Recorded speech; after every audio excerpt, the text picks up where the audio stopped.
নমস্কাৰ। এই মুহূৰ্তত আছোঁ আমি UPPL ষ্টেয়াৰিং কমিটিৰ সেক্ৰেটাৰী শুক্লাই চেৰফাঙৰ হয় মাননীয় ৰামানী কুমাৰ নাথ।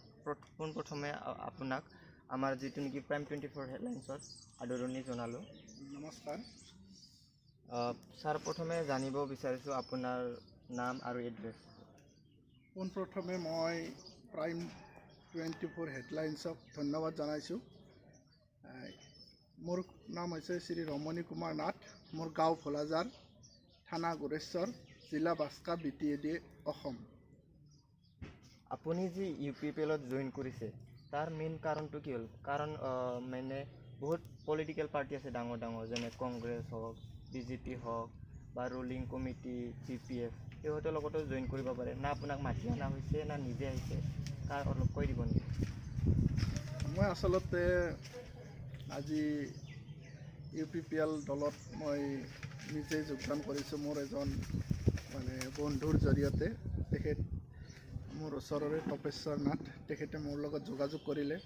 কৰাত আৰু ইমান দিনে ভাবি আছিলোঁ যে ইমান দিনৰ BPFৰ 17 বছৰ যি ৰাজত্ব কৰিলে, এই ৰাজত্বত আচলতে আমাৰ সঠিকভাৱে যি উন্নয়ন হ'ব লাগিছিল সেইখিনি আমাৰ হোৱা নাই। তেখেতসকলৰ এই দুৰ্নীতি আৰু ভ্ৰষ্টাচাৰ, এই ভ্ৰষ্টাচাৰটো নিৰ্মূল কৰাৰ কাৰণে মই UPPL দলত যোগদান কৰিছোঁ। তো আপোনাৰ প্ৰস্তুতি কেনেকুৱা চলি আছে এতিয়া বৰ্তমান? আমি এই লকডাউনৰ আগত আমি যথেষ্টভাৱে দলৰ হৈ বহুত কাম কৰিছোঁ আৰু বহুত আগবাঢ়িছিলোঁ। এতিয়াও আমি যথেষ্টখিনি আগবাঢ়ি আছোঁ। আমাৰ শুক্লাই চেৰফাং যি এই ষ্টেয়াৰিং কমিটিৰ বিষয়ববী আছে, তেখেতৰ লগত সকলৰ লগত আমি যোগাযোগ চলাই আছোঁ।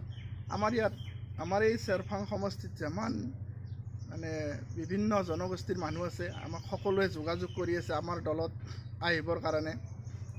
আৰু লগতে বিভিন্ন পাৰ্টিৰ, ধৰক BPF, BJP, তাৰপিছত অবড়োৰ কিছুমান ব্যক্তি আমাৰ লগত যোগাযোগ কৰি আছে। আৰু কিছুমান ইতিমধ্যে আমাৰ লগত আহিলে। আমাৰ জয় এইবাৰ নিশ্চিত।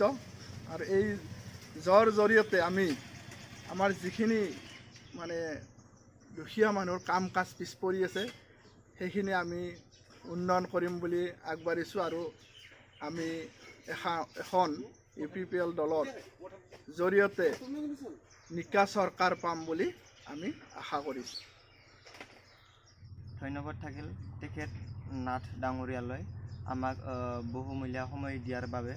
আমি আশা কৰিছোঁ তেওঁ যিখিনি ভাবিছে সেইখিনি সফল হওক। লাষ্টত এইখিনি কৈ পেলাই আমাৰ এইখিনিতে আজি সামৰি মাৰিলোঁ। ধন্যবাদ।